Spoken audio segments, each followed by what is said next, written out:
Ever watched yourself respond in a way you never intended?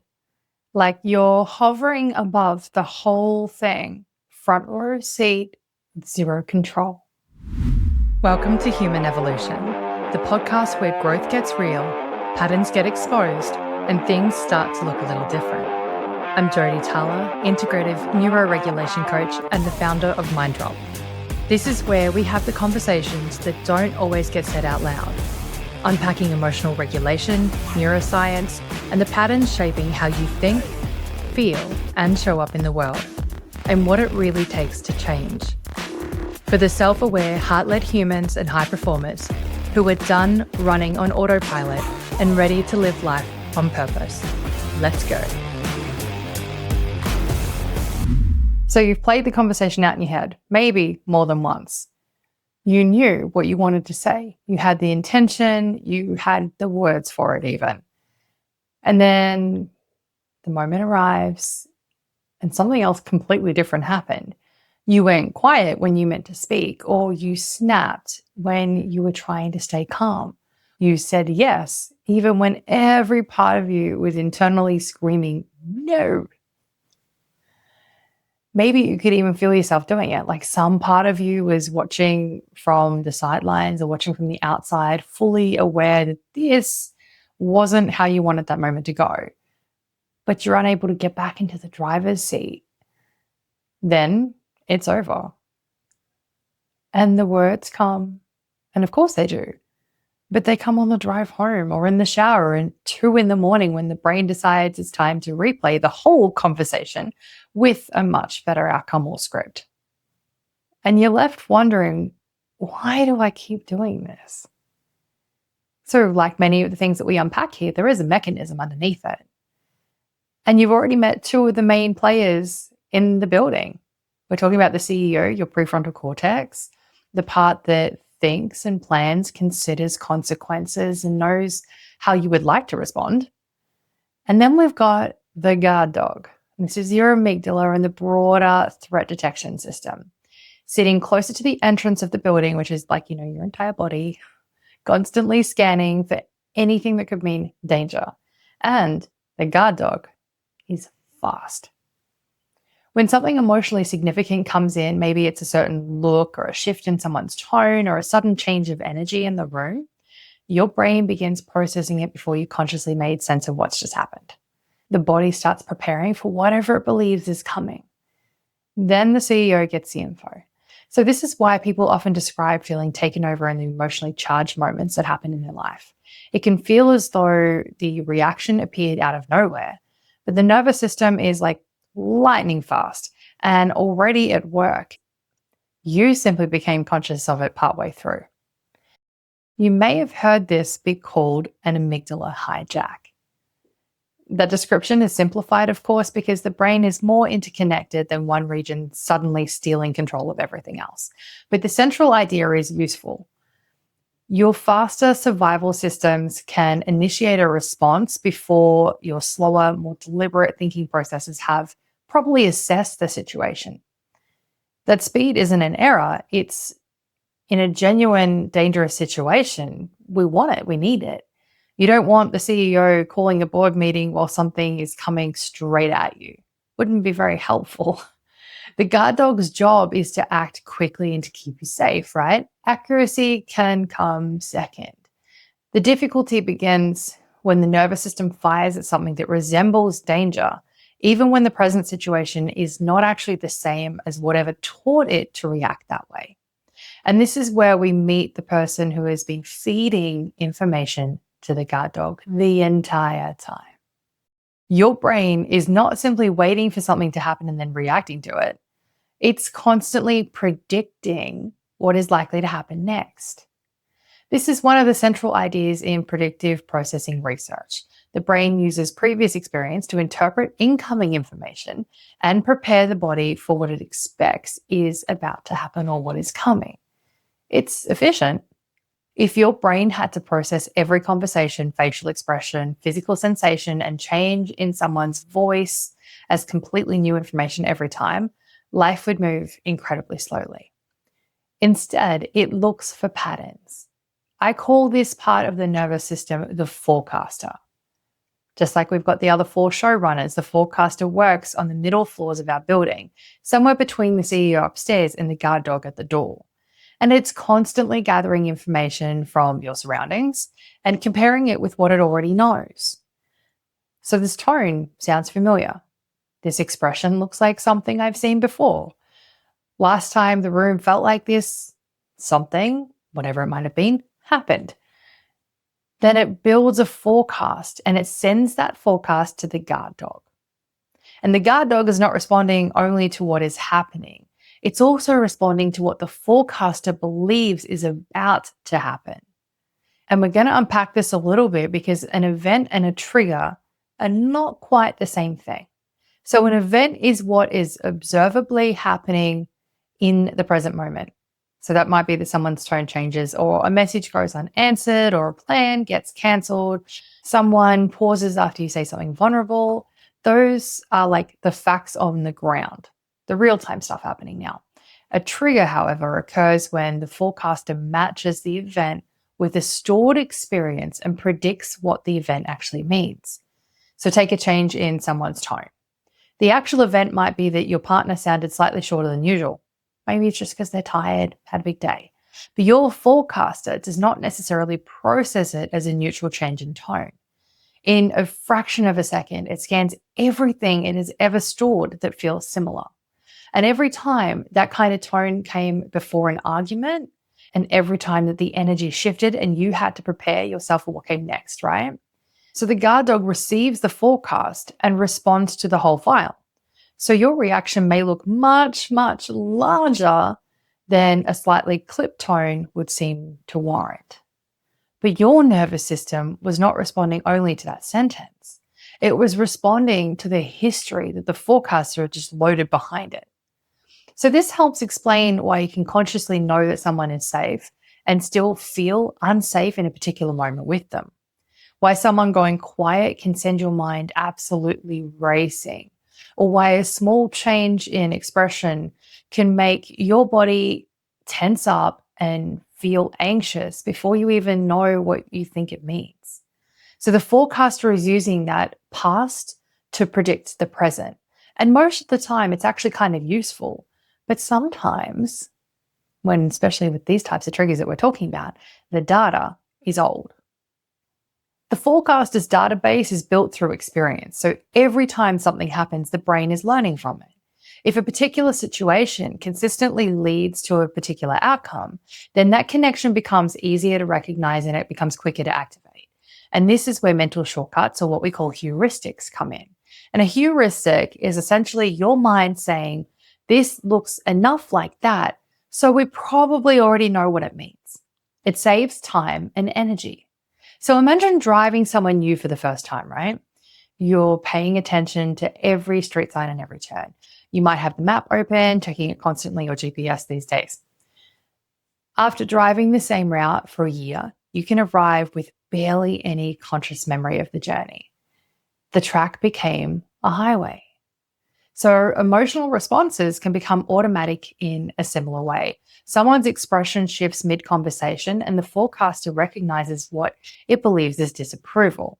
Then the guard dog alerts and the app runs. You soften your position, you begin over-explaining, you start managing the other person's feelings, you make yourself a little smaller. Now, obviously, that's one way it plays out. It can obviously play out different ways depending on you, the human. So it happens quickly though, because the route has been traveled before, often many, many times. So the deeper question is why that particular app was available in the first place. And remember, when we say app, we're talking about the response. The app is the doing thing that we do, the reaction or the response to something. So this is where I want to share with you an experience that I had. I was in an unhealthy relationship for a few years, and it was a little on the coercive side and a little on the controlling side. The kind of situation where you lose pieces of yourself gradually enough that you don't always realize how much has changed until you're really deep in it. And at the time, I was working with a therapist and trying to understand why I kept responding the way I did. Why did I go quiet when I wanted to speak? Why did I keep trying to manage the energy in the room?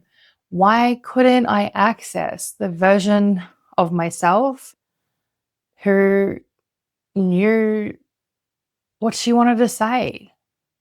My therapist helped me recognize that I was not always responding from the adult version of me sitting in that room. In that part of my life, many moons ago, I was still responding with strategies developed much earlier on. You see, as a kid, I grew up in an environment that was not so safe for a long enough period that my nervous system became very, very good at reading the room. Most would tell you that I was hyper vigilant.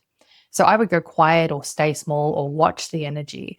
I wouldn't advocate for myself because doing that potentially could make the situation worse. So those responses worked.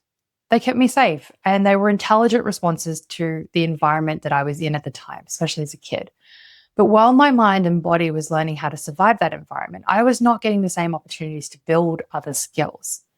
Healthy self-advocacy, recognizing what safe conflict looked like, constructive conflict, one might say, expressing a need and discovering that the relationship can survive it, that wasn't a thing. Holding my position while another person feels disappointed, well, that did not feel good.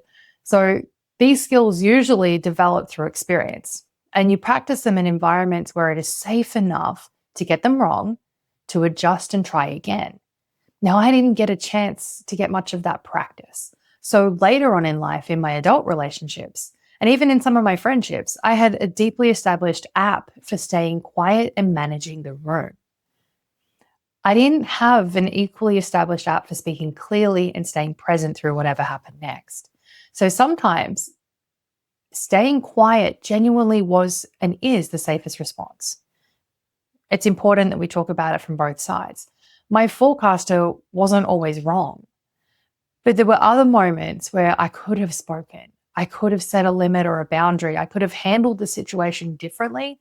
And consciously, I knew that. My CEO knew that. But knowing what I wanted to do didn't automatically make that response available to me under that pressure, under that circumstance that was happening. That old app simply ran faster than any of it. And that experience gave me a very different understanding of behavior. We can be highly capable in most parts of our life while responding from a much earlier learning in one specific area. You can lead teams and manage complicated situations and support everyone around you and still find yourself shrinking during conflict with someone you care about. Development doesn't happen evenly across every part of life. Some skills become deeply established. Others may not have had the conditions that they needed to develop fully. Then the forecaster builds predictions from the experiences it has available. It is working from the best data that's there that it has to draw from. The question then becomes, how old is that data? And does it actually match what is really truly happening now? I want to be really mindful here because I don't want this conversation to become another version of your feelings are only a trauma response or you should ignore them, because that is definitely not what I'm saying. Sometimes the feeling is incredibly accurate. Something's genuinely off, a boundary is being crossed, someone's behavior has changed and a situation becomes or is unsafe. Your body may be noticing information before you can clearly explain what it's picked up. But the forecaster is not always dragging the past into the present. Sometimes it's putting the current information together very quickly and very correctly. So imagine someone walking towards you in a room. Something about the behavior feels wrong, feels off. Maybe they're watching you in a particular way or moving with an intensity that gives you reason to create distance. So you move away. That may be accurate real-time threat assessment. Now imagine a different person in a different room. There are no meaningful signs of threat, but something about them resembles a person or a situation your nervous system has stored. Your body reacts, the tension's really real, and the urge to leave is real as well. The danger that your system predicted may not actually be. From inside the body, those experiences can feel almost identical. So how are you supposed to know whether the feeling belongs to the now or the then? Often it's not something you'll know straight up. The nervous system doesn't pause and present you with a neatly labeled folder for this stuff. Old relationship data, current workplace threat. childhood file, probably safe to disregard. It kind of all just fires.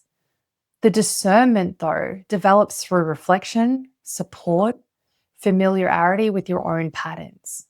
And over time, you may start recognizing the signature of an old response. Perhaps the intensity feels much larger than the actual observable event.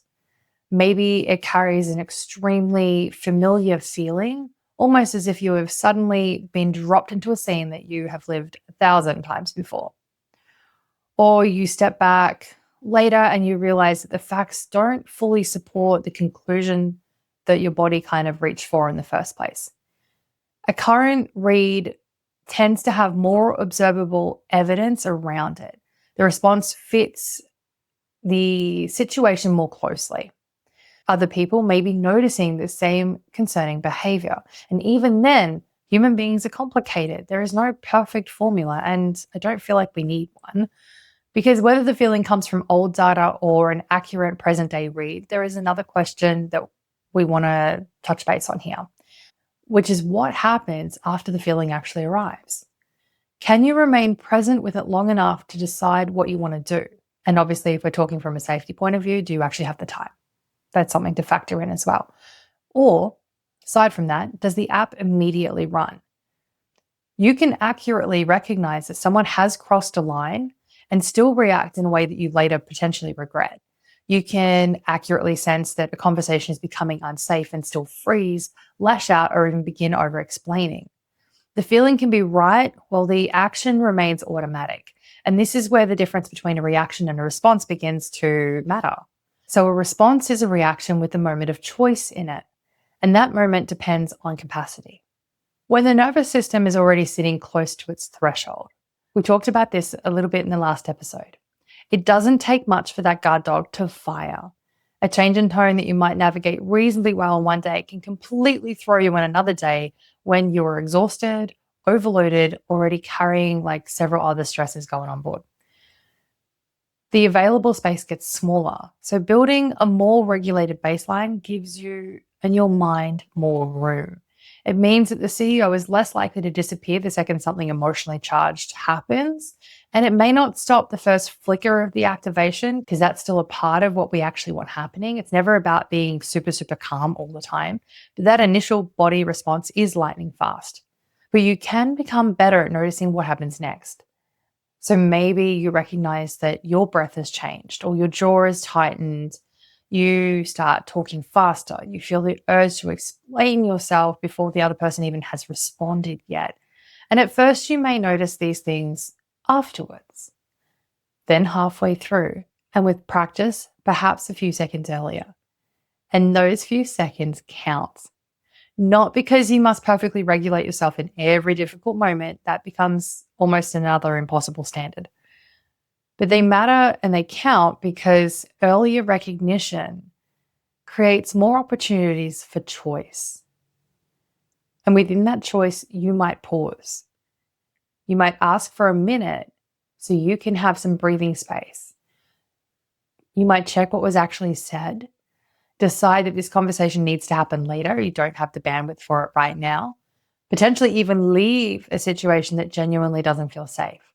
Or you recognize that the alarm belongs to an old pattern and allow your body the time to settle before acting on the forecast. The deeper work involves giving the forecaster new information. Predictions change through experience.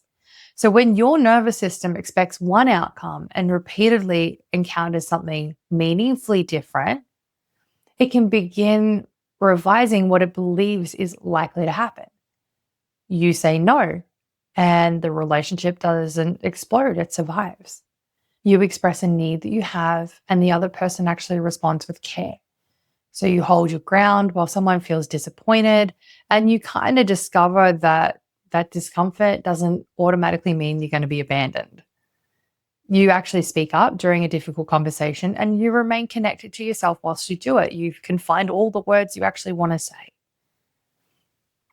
Those experiences create the new data. And this is why it's important that we heal through connection and relationship, which provide these experiences. We wouldn't have these experiences if only doing solo healing work.